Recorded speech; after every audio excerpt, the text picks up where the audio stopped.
It's early. It's early. Fajr time. Ramadan. 4 more days left. I took a little vacation from the content to focus and observe for these past weeks. And I got wiser. I get wiser every Ramadan. I just go up a level.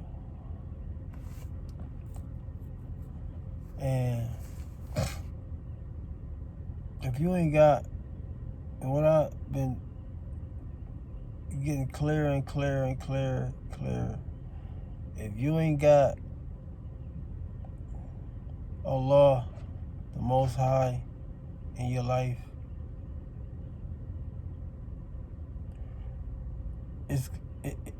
it'll kind of have you thinking that, well, I'm connecting dots. I got stuff going on, stuff going my way, that you being blessed.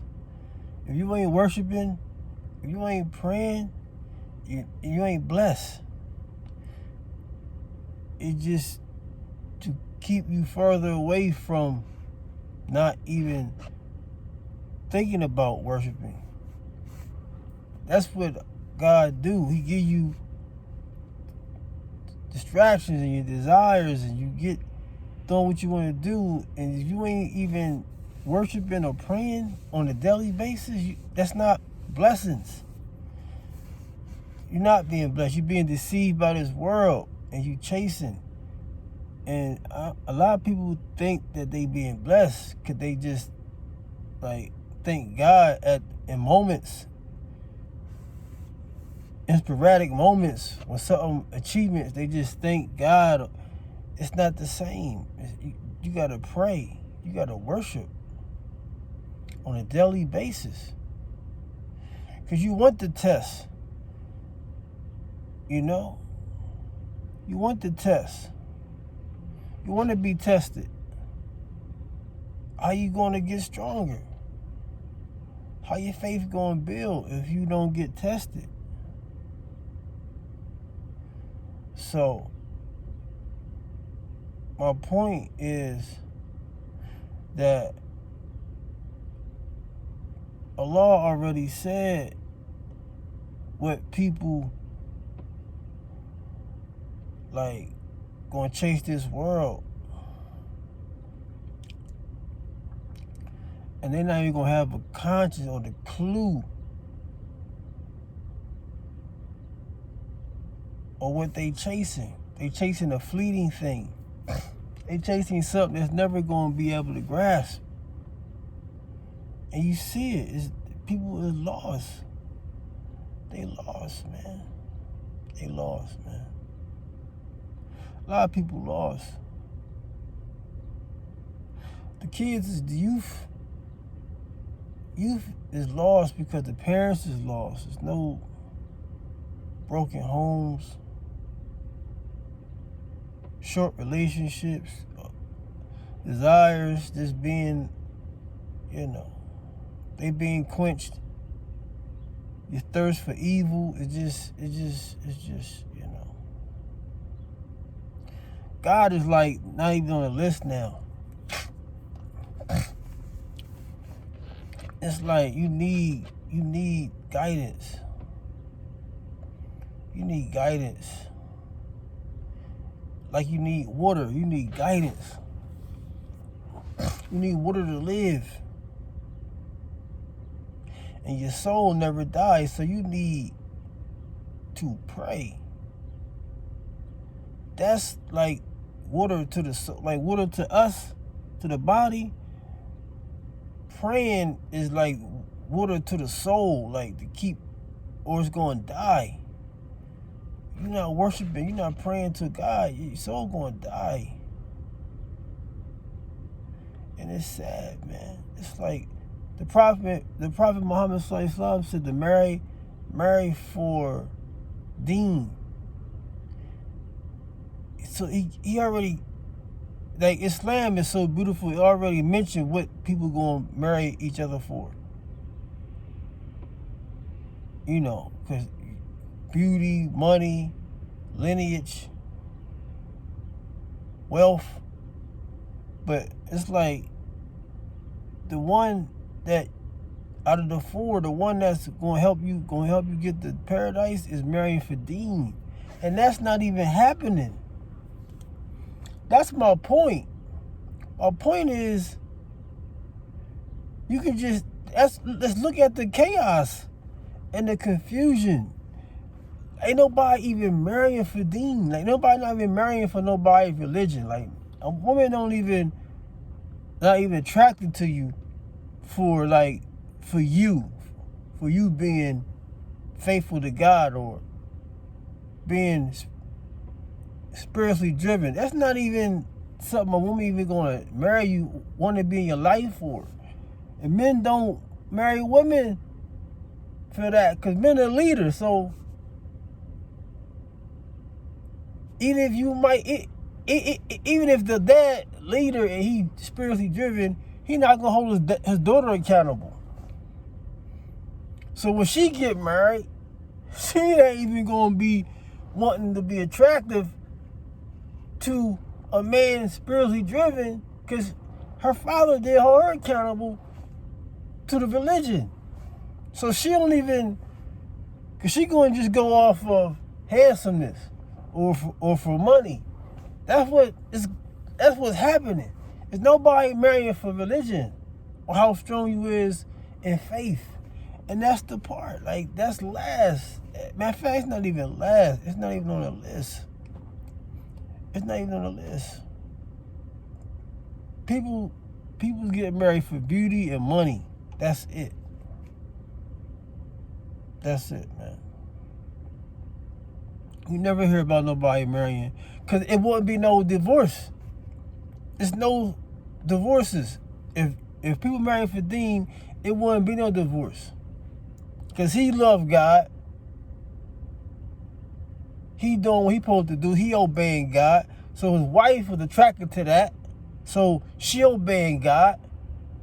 Allah gonna put the blessings in the relationship because both of y'all obedient to God. So it's no divorce. So the men not even holding their daughters accountable. And then if you convert, you come into Islam, and she marry your brother that's spiritually driven, he'll hold her accountable to her shahada.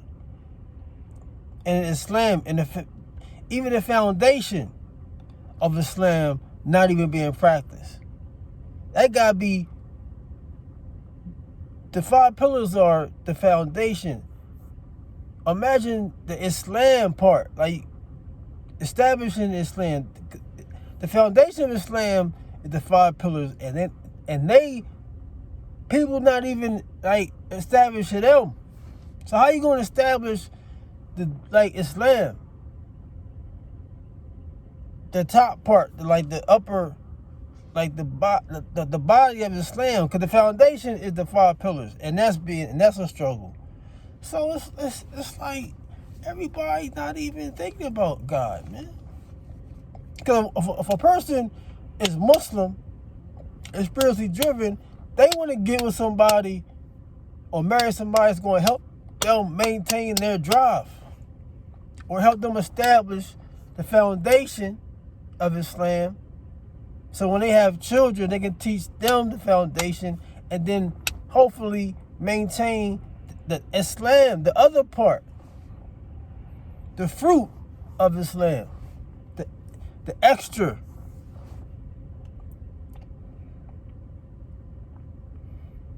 It's like, how? I see it. It's like, it's not,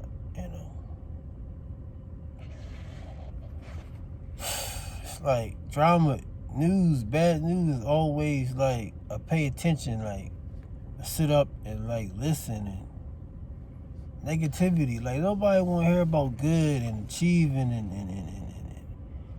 and being a scholar or memorizing the Quran. It's like nobody don't boost that. They boost negativity and bad gossip. It's like breakups and divorces.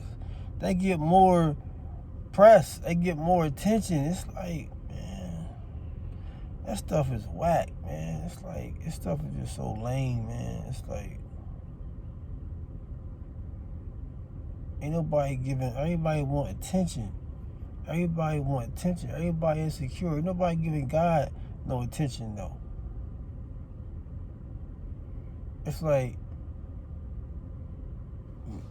my companion picked me up in a Bentley SUV last week, which means outwork, outsmart majority of the masses.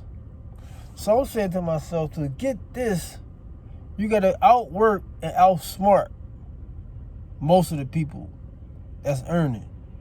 So I'm like, well, if it's people willing to do that for the world, well, I'm trying to figure out, like, what if you apply that to the Lord, the Most High, and outwork, outsmart worship?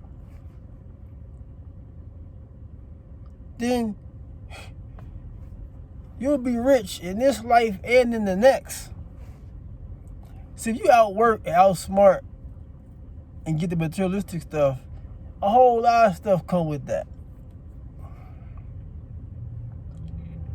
You might lose a prayer that you used to was praying daily, but now you missing one because you chasing this world. But what if you did that, outwork, and did the stuff for God? And it's like, imagine how your life would be. It'd be other stuff. It'd be other pleasures that's going to satisfy you. It won't even be that, because that stuff is fleeting. It's temporal. It's going to go. It's going to come and go. But see, when you outwork to please God, then it don't go nowhere. It stay with you. It helps you in the next life. And it's like, it's easy. It's like, it's simple when you think about it. But you got to sacrifice a bunch of desires, a bunch of attention. Insecurities is what drive you to do and climb and try to show off and get more and think and be the best this and get the best that. It's like, man, God don't care about none of that. And you shouldn't even have a wife in your life that to try to, it's like, it ain't about that. It's like you want a wife that's on the same page as you, vibing with you to please God more. That's how you see. That's hard. That's hard, man. That's hard. You'll never hear nobody getting divorced because, he stopped praying, so I divorced him. He stopped talking about God, so I ain't want to be with him no more. It's never that. You never going to get to that level. You know what I'm saying? Because the only way you get to that level is if a woman married a man for religion, for deen, for faith, and then he let it go or declined, and then she bailed because of that. That's rare. That's like a scratch off. You ain't getting that here. You know what I'm saying? So wherever you attracted by a person and they lose that, then they gonna go. You know what I'm saying? Like, that's what it's about. And nobody don't understand that. They think nobody loving nobody for, nobody like divorcing nobody for love, and nobody getting together in a relationship for love. That's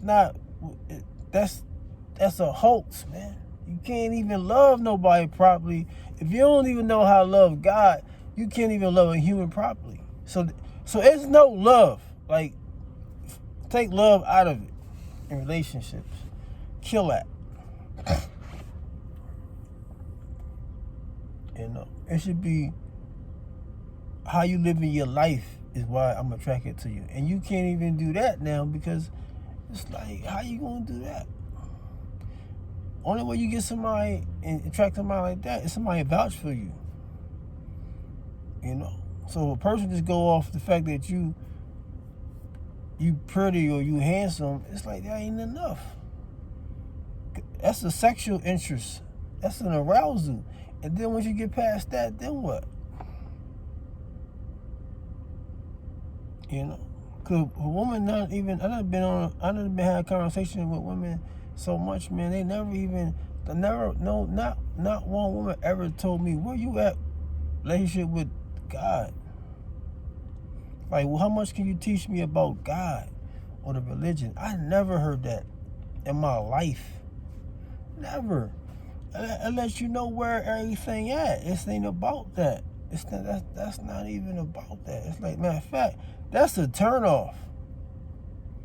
It's like, nah, I'm cool. Like, he too on it.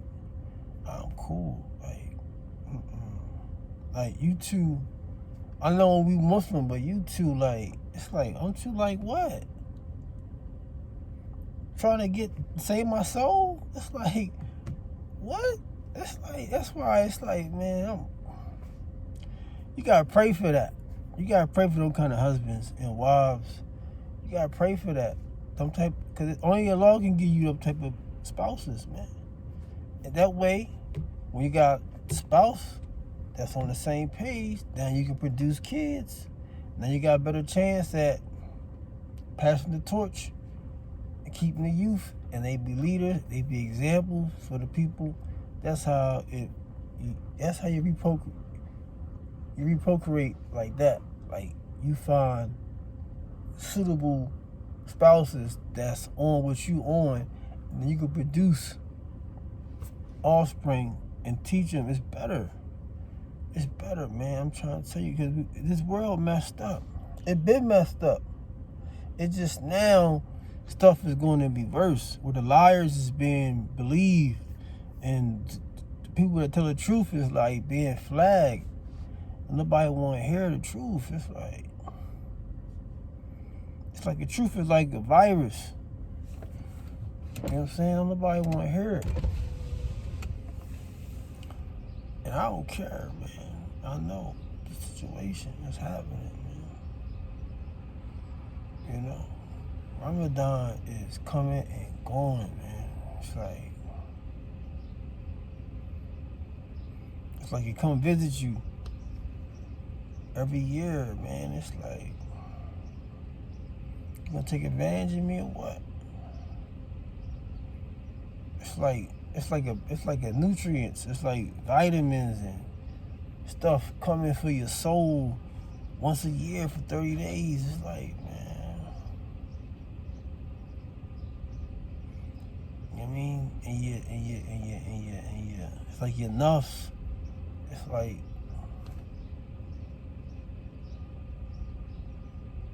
something you don't want to work, don't want to, like, strive for good, and the unseen, like something,